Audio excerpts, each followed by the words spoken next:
Ang kwintas. May isang dalagang nagngangalang Lena. Kilala sa kanilang baryo bilang tahimik ngunit maganda. Isang araw, may natagpuan siyang lumang kwintas sa bakuran ng lumang simbahan. Itim ang bato, tila obsidian at may ukit na kakaibang simbolo. Hindi niya alam kung sino ang may-ari, kaya't isinabit niya ito sa kanyang leeg. Simula noon, nagbago ang lahat. Gabi-gabi, nagigising siya sa tunog ng mga kaluskos sa kisame at minsan may naririnig siyang bulong sa mismong tainga niya kahit mag-isa siya sa kwarto. Ibalik mo na. Akin yan.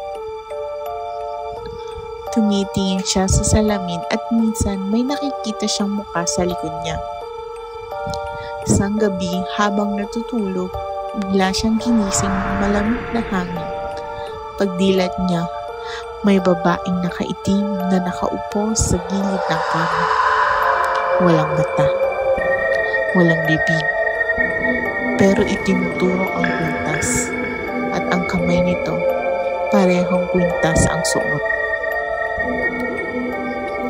Kinabukasan,